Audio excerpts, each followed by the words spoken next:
Iki yo bos, tak sepilke daerah pedesaan neng ujung kulon, bagian paling kulon Kabupaten Sragen. Jadi kahanane masyarakat kene iki tani, mayoritas kuwi dadi petani. Ya sebagian kuwi ana sing merantau, ana sing kerja ning pabrik-pabrik sekitar Kabupaten Sragen utawa Karanganyar utawa Kabupaten Boyolali. Jadi kahanane sawah utawa garapan nang kene iki akeh-akeh ditanduri. Iki enek tanduran janganan kaya tomat, ya lombok. Tapi nek wektu iki senajan lombok kuwi regane larang, tapi sayange do gogrog. Uwoh iso tememplek ya malah do patheken, do ireng-ireng ngono kae. Dadi iku masalahe mergone kakehan curah udane. Nah, selain tanduran-tanduran palawija janganan kuwi mau, nang kene iki juga lagi musim pari. Jadi tanduran pari iki umur sekitar 50 dina. Dadi iki wis lekas do meteng.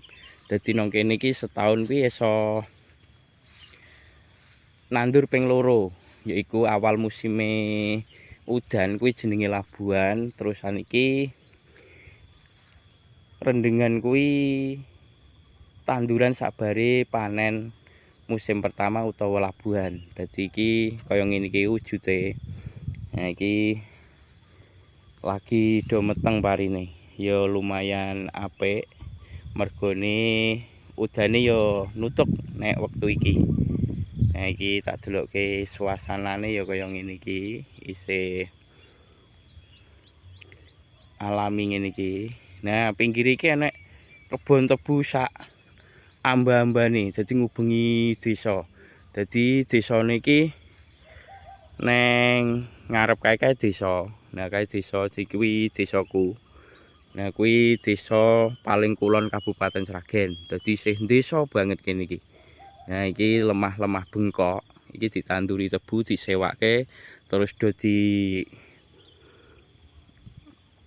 tuku karoan pengusaha tebu. Engko dikirimke nang pabrik-pabrik gula sing nang Colomadu ya nang Karanganyar ngono kuwi. Nah, iki sebelahe sawah kuwi mau. Nah, iki nurut len nang kene jenenge len iki. Dadi galengan sing dienggo lewat bendinane sing do nggarap lemah nang kene. Nah, iki ya tanduran pari. Nah, iki kaya ngene iki. Tapi sayange iki ya sing ora beneran iku akeh banget sing kenekan iku, kenekan penyakit blas. Dadi penyakit jamur sing nyerang pari kuwi dadi kaya ndok gemak kae godhong-godhongane kuwi. Kaya ndok gemak. Jadi engko terusan mlonyoh terusan ngerti-ngerti puntes ilang godhongane. Nah, kuwi penyakit sing lagi nyerang nang kene ya kuwi mau mergone kakehan juga banyu udane. Dadi udane isih kegedhen nek cara wong kene ngarani. Nah, iki wis tak sepilke. Dadi kene iki kawasan pertanian ning Kabupaten Sragen juga. Nah, nek cara kahanane desa ki ya diubengi wit-wit gedhe ngono kae. Isih kaya alas pokoke. Isih kaya alas. Lah iki kaya tanduran ki ya do iki sing tak kandhake mau. Kenek kaya ndok gemak kuwi mau. Dadi kaya ngene iki kahanane. Nah kuwi bos, dadi iki tak sepilke ya sesuk pengen disepilke apa meneh komen wae neng video iki. Sesuk tak dudoi. Niki daerah sekitaran Gunung Kemungkus iki bos. Jadi lor kono kae.